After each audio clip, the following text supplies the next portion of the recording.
Something strange has happened to the price of avocados. Take a look at this graph. This shows the price increase of produce since 1990. And look at that. The humble avocado had a 323% price increase. Compared to other fruits, this is astronomical. This isn't just inflation. This isn't just supply chain costs. This gets complicated. And it's directly linked to America's fentanyl crisis. To understand why, let's start with the basics of growing an avocado. The avocado, naturally, comes from an avocado tree.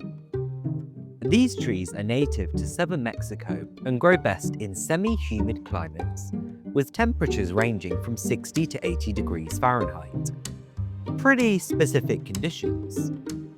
From seed, an avocado tree takes 3 to 4 years to start producing fruit. And once they do, these are exceptionally thirsty plants. You see, one single avocado takes 60 gallons of water to grow.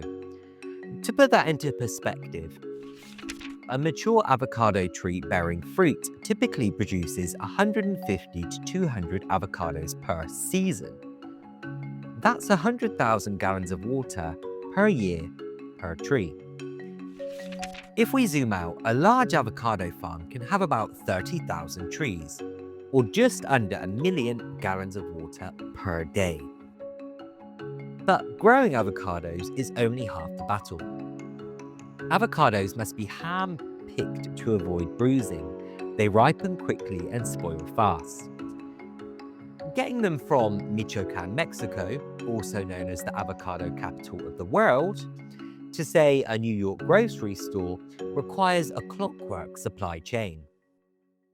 Now, let's talk about demand. In 1994, the American Free Trade Agreement was enacted. NAFTA removed trade barriers between Mexico and the United States, allowing Mexican avocados to flow freely across the border. The numbers tell the story here. Between 2001 and 2018, US avocado consumption quadrupled. Exports from Mexico skyrocketed by over 400%. Farmers planted more trees, orchards expanded, and exports surged. By all accounts, the market responded exactly as it should have done. And yet prices didn't drop. In fact, they kept climbing. Why?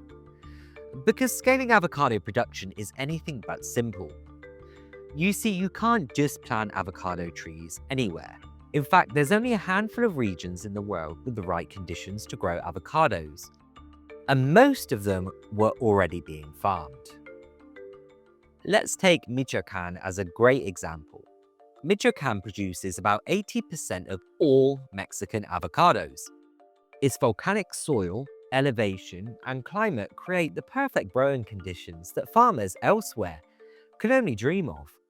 But every single avocado farm was facing the same issue: water. As avocado orchards expanded, they began clearing native pine forests that had naturally retained water for centuries. Farmers dug hundreds of irrigation ponds, many of them illegal, draining natural springs that local communities had relied on for generations. Rivers started disappearing, lakes started drying up. The water that once flowed freely through Michoacan's mountains was being diverted, one avocado grove at a time. All of this already makes avocados the most expensive fruit to grow and transport. But that's still not where the cost lies. To understand the real cost of avocados, we need to look much closer at Michoacan. On paper, Michoacan's avocado boom should be the perfect success story. Small farmers getting access to a global market, local economies thriving, a legitimate agricultural product bringing wealth to rural communities. But here's where the story takes a dark turn. In 2017, America's fentanyl crisis triggered an unexpected chain reaction. As fentanyl flooded US streets, heroin prices crashed. This decimated Mexico's opium market, forcing cartels to look for new revenue streams. And right next to their opium fields, avocado orchards. Legal, profitable, and completely unprotected. The cartels didn't just enter the avocado business, they infiltrated it completely. Think about it. Unlike drugs, avocados can move in broad daylight. No complex smuggling operations, no border crossings. It's the perfect product. Once cartels got into the supply chain, Michoacan became a shadow of its former self. Farmers are forced to pay protection fees that can add up to thousands of dollars a month to operate their own farms. Packers and distributors face even steeper demands, up to $250,000 per year, according to Financial Times reporting. Those who refuse, some disappear, others are found dead, many just abandon their farms entirely.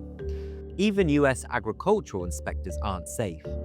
In 2022, the entire US inspection program had to be temporarily suspended after death threats from cartels. Some farmers have tried fighting back. Groups of vigilantes, the auto-defendas, patrol the orchards with rifles, setting up checkpoints and trying to keep cartels out. But they're fighting an uphill battle against organizations that control roughly 70% of the avocado transit routes. For Michoacan's 30,000 small-scale farmers, the choice has become impossible. Pay the cartels, join the resistance, or abandon generations of family farming.